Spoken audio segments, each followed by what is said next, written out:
Hello, Bravs. We're back with Glenda by Janice May Udry. We're on Chapter 8, The Map of Africa. The next day, Miss Willow told the class to study the map of Africa in their geography books.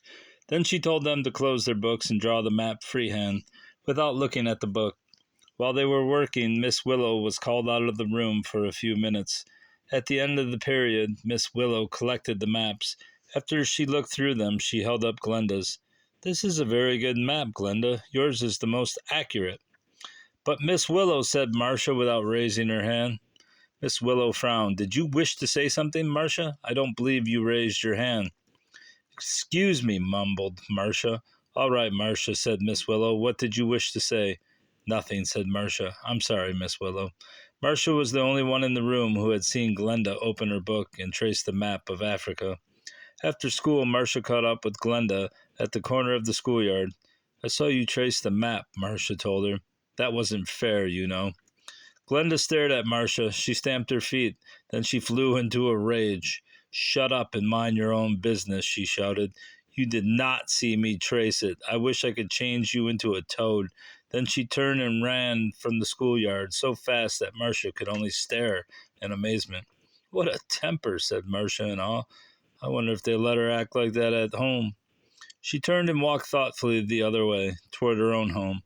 "I know I saw her trace that map. I wonder why Miss Willow couldn't see that it was traced." Glenda was still furious at Marcia the next day. Being very careful that no one saw her do it, she put a spider in Marcia's hair. Spiders didn't frighten Glenda, but she knew that most girls nearly flew apart when they saw even a small one. Sure enough, when Alice, who sat behind Marcia, saw it, she screamed with such horror that Miss Willow broke her chalk. "Spider!" she shrieked. All the other girls got out of their seats, squealing and pressing their backs to the wall, while poor Marcia batted her head and shook her hair. When the spider fell to the floor, Glenda stepped on it. "Thank you, Glenda," said Miss Willow. "Back to your seats, girls." Soon after that, Marcia found that every colored pencil in her new set had been broken in half. And at the end of the day, when she went to get her sweater, she found that it was tied in 3 hard knots. "Well, for heaven's sake, look at your sweater," said Glenda. "I'll bet one of the boys did that. Here, have some candy." "No, thank you," said Marcia, tugging at the knots. Glenda popped a piece of candy into her mouth and walked calmly down the hall. Marcia looked after her suspiciously. It was a good thing Marcia didn't take the candy. Glenda was eating atomic fireballs, the hottest candy at the candy store.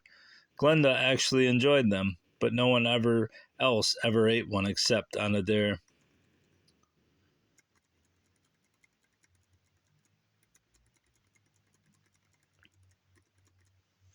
That's all for Chapter 8.